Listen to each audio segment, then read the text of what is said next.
So we begin this most holy week of the year with Psalm 27, a beautiful psalm. The Lord is my light and my salvation. Of whom shall I be afraid? Maybe it should better read for us during this experience of the past 2 years of what shall I be afraid? That word symbolizes fear these last 2 years. Fear that I might lose my job, my livelihood, my ability to pay my bills, my future. But then the most powerful fear that we had is one we really don't like to face, and that is the fear of death. No matter how young you are or how old you are, whether you had comorbidities or not, you were afraid to get that virus. And you knew that if you got it, there was a chance that you would die. We don't like to think about death, do we? Because, well, it is said by scientists and medical experts that a third of us will die after a long illness. A third of us will die after an illness of about 4 days, and the rest of us will die quite suddenly at night. My cardiologist tells me I have the kind of heart condition that I'll probably die in my sleep. So you can imagine I say my night prayers very well every night. But you know what? We're afraid of how we're going to die, but what about that moment of death where we transition from here to salvation? What's that like? I often thought about that, but never really experienced it until 3 years ago.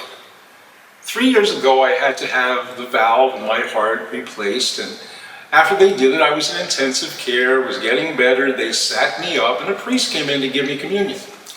And after communion, took time for prayer, and we spoke for a little while, and that night, he came to the unit and he said, "Don't ever do that to me again." I said, "What?" He said, "You were right in the middle of a sentence when your eyes rolled back in your head." He says, "Suddenly there were 7 or 8 doctors or nurses came flying into the room. My heart had stopped. And they had to revive me and bring me back." And I came back.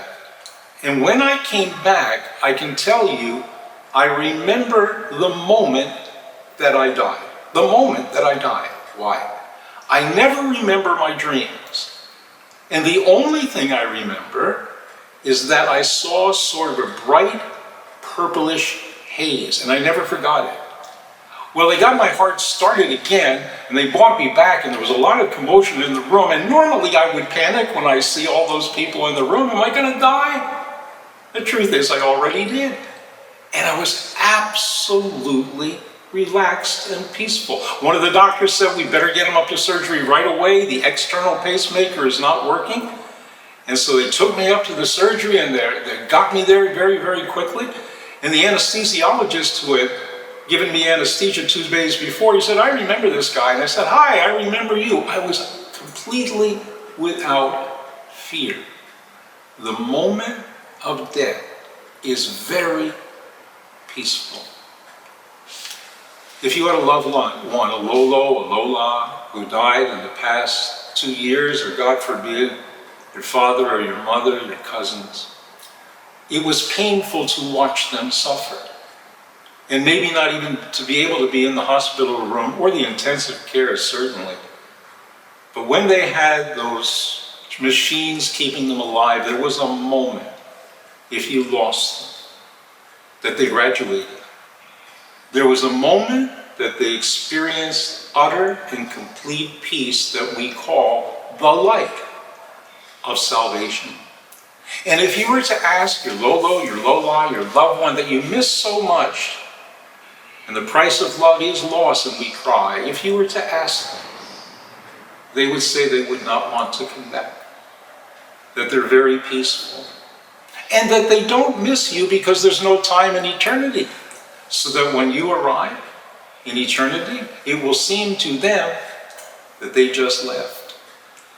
So what do we learn about these past 2 years from the fear that we have been through? We learn the beautiful truth of Psalm 27. We can be afraid of how we're going to die, but don't be afraid of the moment of death. This whole week is about that until Sunday. It's about death. And on Good Friday afternoon, the word went out to all the land, Jesus of Nazareth has been put to death. But that's not the truth. Death has been put to death. And we people who have walked through great darkness now are beginning to see light. Those of us who have walked in the land of gloom, a light is finally shown. May our future then be bright in the sincere and beautiful truth that in dying, there is nothing to fear. But in dying, we are giving life that will not end.